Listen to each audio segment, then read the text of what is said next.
Charged with fleeing from police, felony firearm, attempted murder, and more, these are the faces of accused criminals who will finally face the serious charges they fled from. It was a problem that we had had really for decades. Judge Timothy Kenny heads up Wayne County Circuit Court's Criminal Division and quickly took action in the wake of a Channel 7 investigation last February that exposed a decades-long breakdown in Southeast Michigan's largest court. Its broken bond system allowed accused criminals to walk free without being pursued and let nearly $90 million in potential forfeited bond money vanish into thin air. The court is very interested in facing up to its responsibility and doing its share to be fiscally responsible. The court has been holding hearings to collect forfeited bond money from bail companies whose clients never showed up for court. It's only been a month since the hearings started,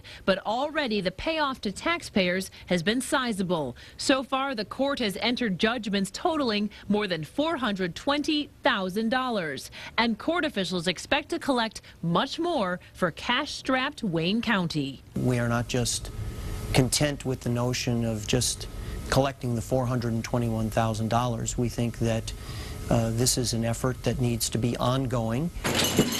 But more important than money are the scores of accused criminals who've now been apprehended. Before our report, most criminals who skipped out on court were not pursued, and the court did not tell bond companies they were on the run.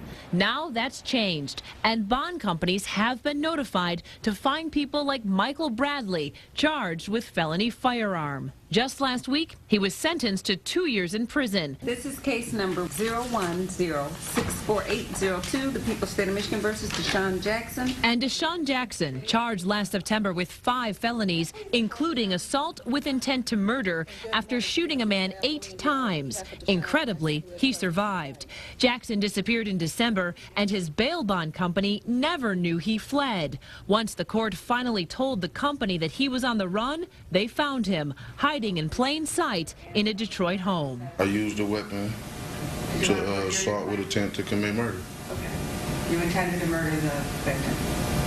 Yes. Quite frankly, some felons thought it was a joke. Detroit Police Chief Ralph Godby says the new changes made to the bond system have filled a gaping hole in the region's courts that felons had learned to exploit. There have been some pretty significant felons taken off of the street. The bail bonds companies are now engaged in going after some of these felons. It has teeth now. Justin Butler is president of the bail bond company that found Jackson. While he's pleased with the court's progress in locating accused criminals and collecting bond money, he says the system has a long way to go. That's because the most common form of bond isn't being collected yet. It's known as deposit bond. That's when a defendant, family member, or friend puts up a small portion of their total bond themselves. If the defendant doesn't show up to court, the rest of the money is supposed to be collected by the court. But Wayne County hasn't yet started going after the almost $65 million in potentially forfeited deposit bond, opting instead to go after bail bond companies who are easier to collect from. Judge Kenny admits it's harder to go after individuals than bond companies. The question becomes, are they good for it?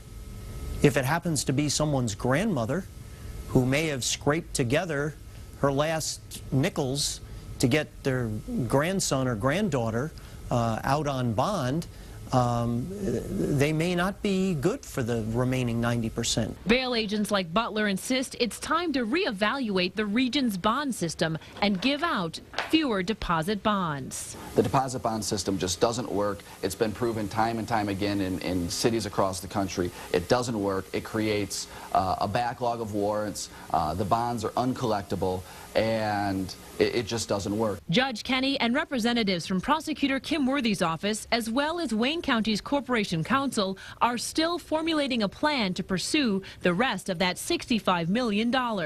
In the meantime, they'll keep turning up the heat on accused criminals who tried to outrun the legal system.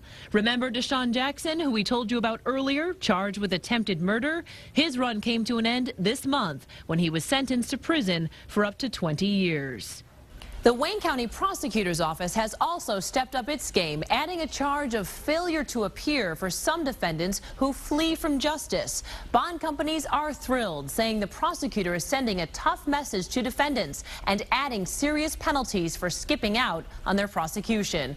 Also, just last week, 36 District Court began holding show cause hearings on bail bond companies whose clients do not show up for court. It's the first step in making sure the bond company either pays up or brings the accused criminal in front of the judge. I'm Heather Catallo, Channel 7 Action News.